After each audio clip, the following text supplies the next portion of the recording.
पास ले चलिए, मैं उनके प्रश्नों का उत्तर दूंगी।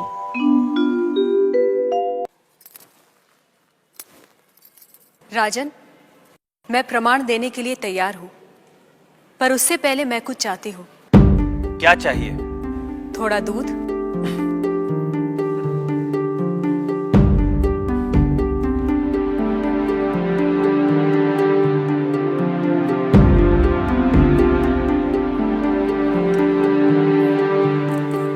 राजन, इस पात्र में आपको क्या दिखाई दे रहा है?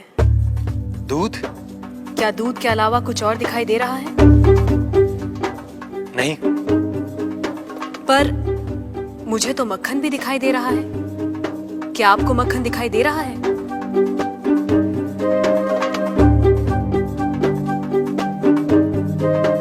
नहीं।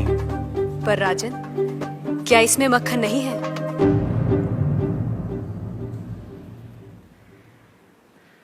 है। जैसे दूध के कण कण में मक्खन है, मक्खन के कण कण में घी है, वैसे ही ईश्वर सृष्टि के कण कण में भिन्न भिन्न रूपों में है, जो है पर दिखाई नहीं देता। जैसे दूध से मक्खन पाने के लिए उसे मथना जरूरी है, उसी तरह वेदांत के श्रवण, वेदांत का मनन और उसके निहितार्थ पर निरंतर ध्यान के द्वारा ही ईश्वर का अनुभव किया जा सकता है। राजन, क्या आपके पहले प्रश्न का उत्तर आपको मिल गया? मैं मान लेता हूं, पर वो किसे देख रहा है? किस ओर देख रहा है? क्या मुझे एक जलती हुई मोमबत्ती मिल सकती है? राजन, ये रहा आपके दूसरे प्रश्न का उत्तर। प्रकाश की ये लौ कहां देख रही है? किसे देख रही है? ये सभी को देख रही है। सभी और देख रही है। राजन, जिस तरह इस मोमबत्ती का प्रकाश चारों ओर फैला हुआ है, उसी तरह ईश्वर की चेतना चारों ओर फैली हुई है, और उसी चेतना के कारण हम चलते हैं, बोलते हैं और सुनते हैं। जैसे ये प्रकाश सभी ओर देख रहा है, वैसे ही ईश्वर सभी ओर देख रहा है।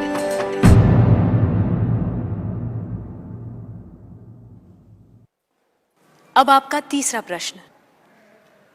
वो इस समय क्या कर रहा है? राजन, इस समय मैं आपके प्रश्नों का उत्तर दे रही हूं, इसलिए मैं तुम्हारी गुरु हूं और तुम मेरे शिष्य। पर मैं खड़ी हूं और तुम बैठे हो। यदि अपने प्रश्न का उत्तर चाहते हो तो तुम्हें मुझे अपना आसन देना होगा।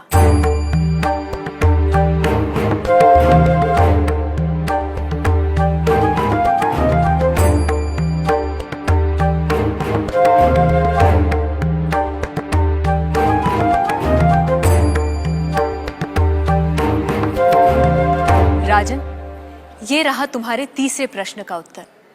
कुछ देर पहले आप सारे मंदिरों से मूर्तियां हटवाने का विचार कर रहे थे। इस समय आप ईश्वर के बारे में फिर से विचार करने लगे हैं। आप मेरे स्थान पर खड़े हैं और मैं आपके सिंहासन पर बैठी हूं। इधर एक राजा को सामान्य नागरिक का स्थान और एक सामान्य नागरिक को राज सिंहासन दे सकता है, ये आप देख रहे हैं। आप मेरे स्थान पर और मैं आपके स्थान पर बैठी हूं। ईश्वर इस समय ये करवा रहा है। उस अनंत और असीमित शक्तियों के स्वामी, जिसने ये सुंदर, अद्भुत, विस्मयकारी और महान संसार रचा है, जिसमें सूर्य, चंद्र, तारे, ग्रह, नक्षत्र अपने अपने स्थान पर स्थिर और गतिमान है, जिसके कण कण में एक व्यवस्था है। ऐसे शब्दों और ज्ञान से परे ईश्वर के लिए क्या संभव है? कहिए राजन, क्या मंदिरों से मूर्तियां हटवाई जाएं? मूर्तियां तो उस ईश्वर की प्रतीक है, उनका मूर्त रूप है। वह सर्वज्ञ, सर्वशक्तिमान, सर्वव्यापी ईश्वर सर्वत्र है। किसी ने उसको पत्थर में पाया, किसी ने पेड़ों में, किसी ने शब्दों के माध्यम से, तो किसी ने प्रार्थना करके। वही परमात्मा अनेक नाम, रूप और गुणों में व्यक्त होता है, और कोई उन्हें अरूप और निर्गुण आत्मा के रूप में जानते हैं। ईशास्मद्वातः पवते ईशोदेति सूर्यः ईशास्मादग्निर्ज्योतिः अग्निश्चेन्द्रश्च मृत्युर्धावति पञ्चम इति